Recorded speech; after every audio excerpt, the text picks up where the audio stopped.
Janet Aguilar, Paul Marcelino, K. Marcelino, Raymond Manugid, Eduardo De Leon.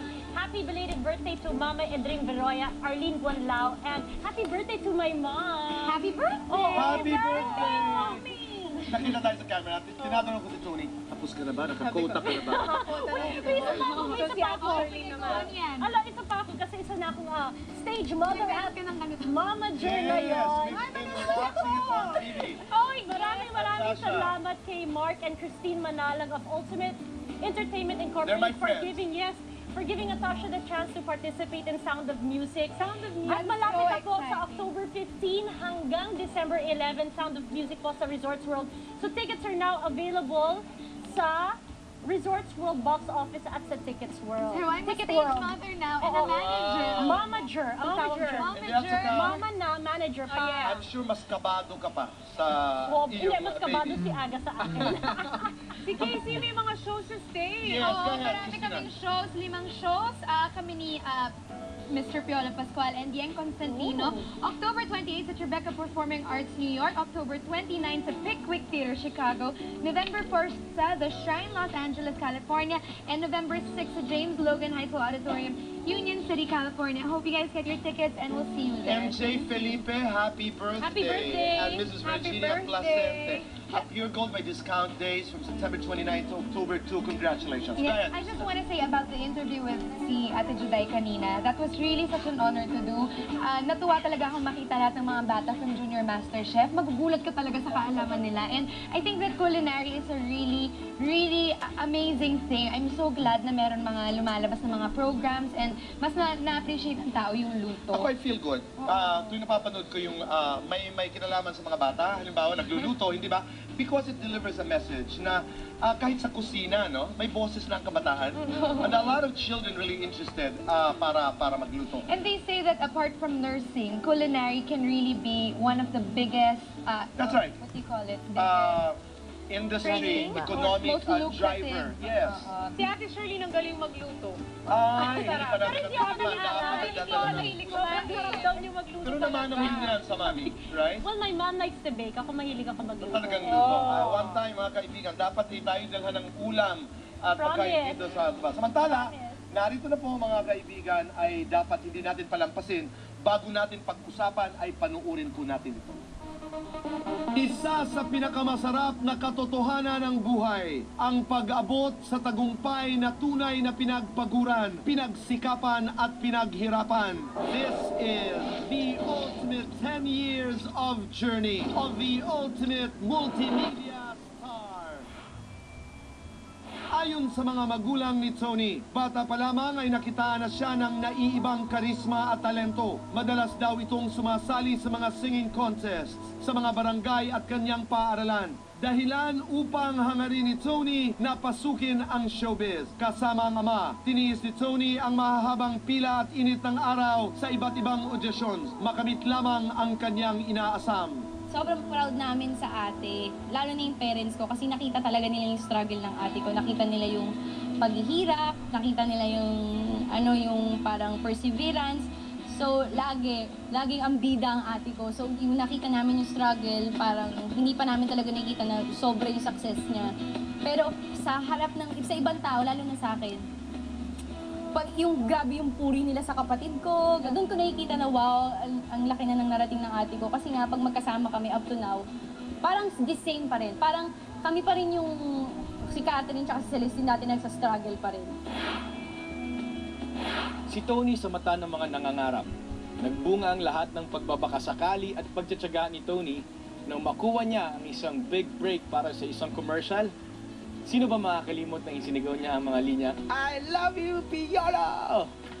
16 na taong gulang si Tony nang mapili siya para sa isang soft drink commercial kung saan nakasama niya si Piolo Pascual. Naging daan ito upang tuluyan niyang pasukin ang telebisyon at maging bahagi ng isang noontime show taong 2002. Parang bunso yan, marami siyang mga ideas. Miski miski nasa talent room kami.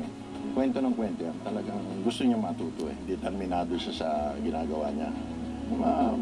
Magaling. Hanggang sa nagtuloy-tuloy ang pagbukas ng pinto ng oportunidad para kay Tony. Si Tony, sa mata natin mga pamilya, malaking bahagi ang 10 taon na ito. Ang pag-welcome sa kanya ng buong bayan sa Kapamilya Network. Isang bagong chapter ang nagpabago sa takbo ng kanyang karir. Taong 2004 nang lumipat si Tony sa ABS-CBN. Something in her that does not exist in an ordinary star. So sabi namin, rare gem ito, habulin natin si Tony. Laki na ng pinagbago mo. From that little frisky girl, you're going to be a great actress, a great lady, a star who doesn't carry her stardom in her head, only in her heart. At sa loob ng ilang taon, lalong nagsikap si Tony sa kanyang trabaho.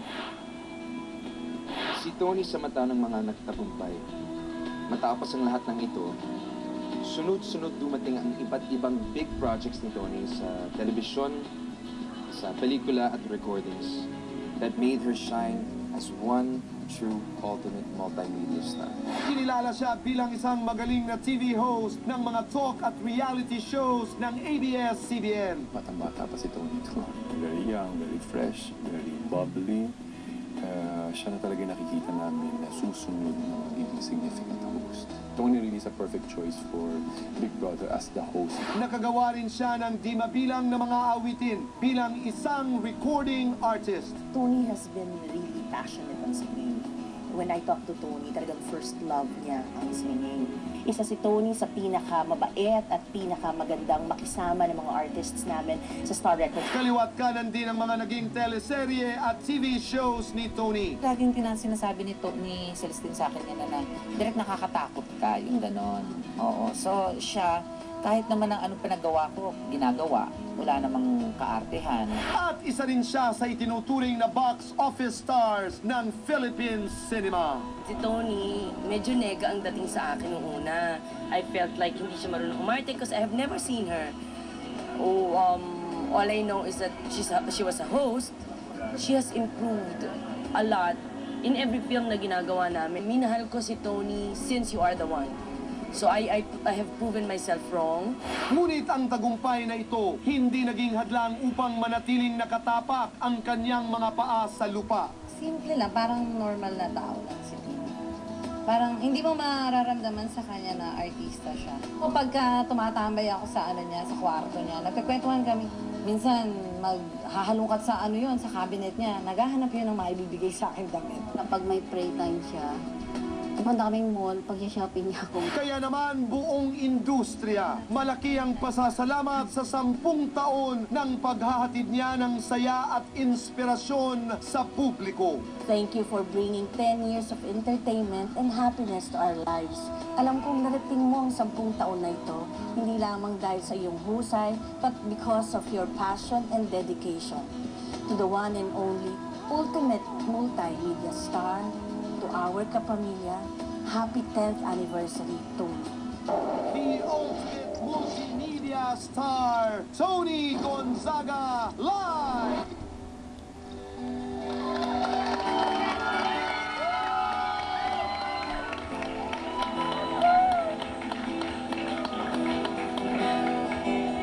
Boss, thank you. Maraming salamat. Thank you. Maraming salamat sa Dabas, sa ABS-CBN. Kasi kukwento ko lang, nagpasalamat si Miss Linggit sa akin. Thank you for the 10 years of entertainment. We love you, Tony! Ay, talaga naman kayo. Pero hindi, sabi ni Miss Linggit, thank you. Dun daw sa 10 years na nag-entertain ako. Pero, ang pangit na pagkasa-unas ko ng tissue. Ganun ko naman. Okay. Hindi, pero mula po sa aking puso, ako dapat ang magpasalamat sa inyong lahat. Kasi dati, lalong-lalo na sa ABS-CBN, I was 12 years old, hindi ko makakalimutan. Pumila ako sa mahabang pila sa Mother Ignacia para makapasok sa audience entrance. Dahil pangarap ko magtrabaho sa ABS-CBN noon. Gustong-gusto ko makapasok sa Ang TV. Na naalala ko, muntik pa ako mapagsarahan ng gate. Tapos, but to make the long story short, hindi ako nakapasa noon. And sinabi ko sa sarili ko, one day, makakapagtrabaho din ako sa ABS-CBN. So, maraming salamat. Sa pagtupad niyo sa pangarap ko, thank you. Thank you. Yun lang, naiyak ako. Kasi 10 taon yung lumipas at dami kong natutunan, ang dami kong mga nakilala, mga kaibigan, ang dami kong mga opportunities at mga breaks na natanggap na yung iba hindi ko naman na pinangarap pero binigay pa rin sa akin. Maraming salamat po sa The Buzz, sa ABS-CBN, Tito Boy, Casey, Ate Charlene. Thank you po sa inyong lahat. Thank you. Talagang, di ba?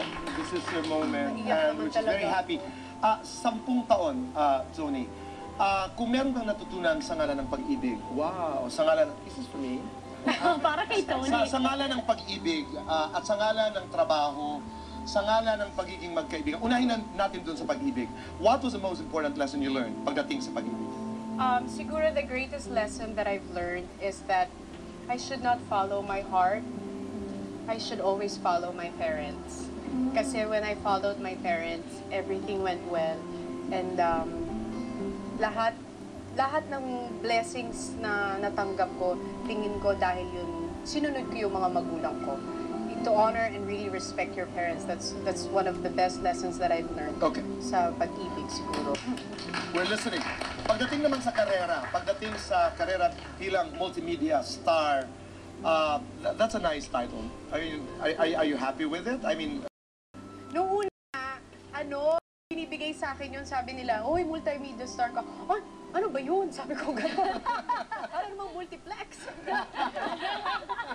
Tapos sabi nila, "Hindi, tanggapin mo yan, i-embrace mo yan." Kasi sabi ko, baka naman makalaki ng ulo yan. Pero sabi nga nila, I think a title na given to anyone is something that hindi dapat nire-retain dito, nire-retain sa puso para may gratefulness palagi. So, yun. Pero you know, Tony, that title won't be given to you unless you truly deserve it. At gusto ko rin lang i-share that coming from me na nakasama din kita ng 1 year, I would just like to personally say that happy ako with everything that you have obtained now. I feel blessed na nagkaroon din tayo ng friendship dahil sa The Buzz. And Tony is one of the kindest and most talented people sa industriya. And the industry is very lucky to have you. We are lucky to have you. Yes. Ako, I wanna say something. Tony has always been such a good friend to me. Ikaw ang tinuturing kong isa sa talagang totoong tunay na kaibigan. Isa sa mga tunay na kaibigan na nahanap ko at nakilala ko dito sa showbiz. Kaya ikaw din, isa ka sa mga taong parang tinitingnan ko yung life mo and kung paano ka sa lahat ng na-achieve mo. At sana lahat ng taong ganyan ng success at ganyan ng na-achieve katulad mo. Kasi totoong tao ka and ang bait-bait mo talaga. We're very proud of you. ganito talaga. Ano pang maiiwang sasabihin ko? Kung naging straight ka, siguro niligawan kita. O ako, niligawan kita. Kung naging gay ka naman, baka naging tayo. At wala kang choice dahil merong regalo dito. Hindi po galing sa akin, pero ang aking regalo ay puso. Okay? Sino magbabasa? Tony, ako. Dapat ikaw, dahil there. Mahaba, Tito Boy. Mahaba ko sila. No, it's okay. Dear Stin. This is a letter from Mommy. It is so obvious dahil first word pa lang, anak.